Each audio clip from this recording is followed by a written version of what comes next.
Most people stop making art not because they're not talented enough, but because they're scared. And they're scared of their own success. About 10 years ago, I had an existential crisis. I was let go from my lucrative tech job that I loved. And on the eve of my birthday, I had told my husband that I identified as a creative. And then he looked at me and said, I don't think we have this same definition of creative. Creatives have output.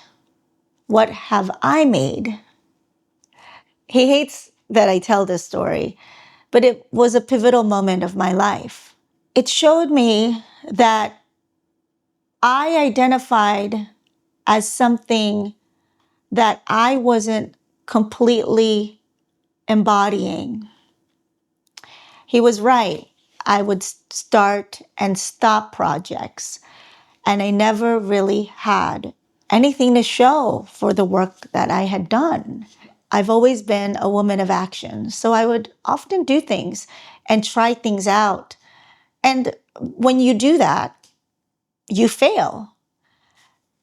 And that's part of the creative process, is trying and failing.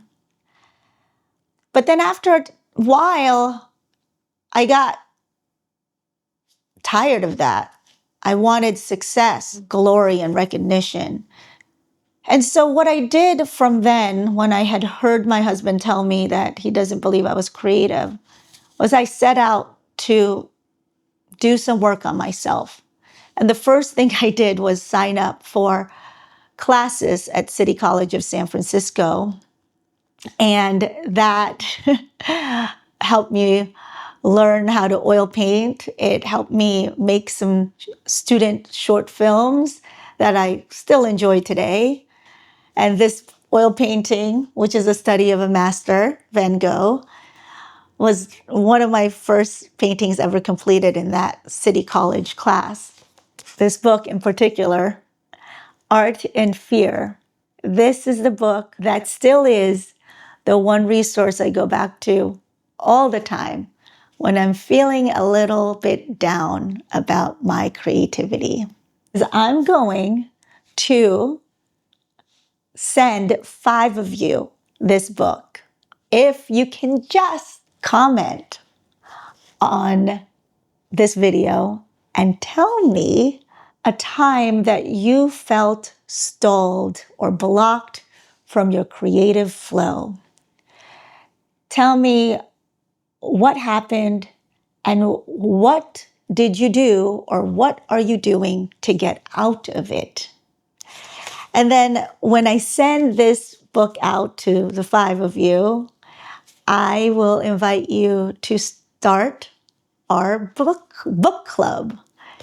Because, there's something about making art that is a little bit solitary sometimes. For example, writing, oil painting, reading. Reading is not art making, but it's still a solitary activity. That it really helps when you have a community to help you stay accountable to yourself. For example, I have a writers group here in Chicago that meets every other week, and we take turns presenting our writing projects. I'm meeting with them today, and I'm excited to do that.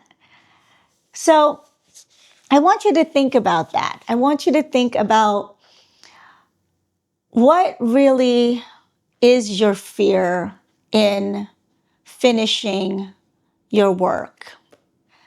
The most important thing for me was to gain this self-trust that I will get it done, that I do love the process, that sometimes when I'm not flowing, it's okay, that I can pause and find out why I'm not flowing.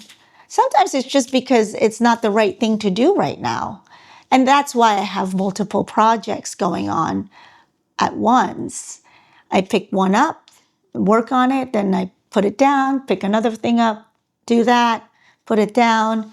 And then these sort of communities allow me to touch base with not just people who are doing similar work, but also touch base with my work and to see where I'm at with it, to see if I can push it forward even more. I just want to tell you, we are going to be reading this in a couple weeks, and I want you to join me. It's going to be so much fun, and you'll see how it's helpful in your journey as a creator.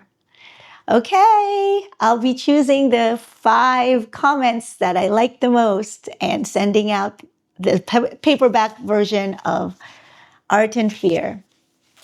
Happy creating!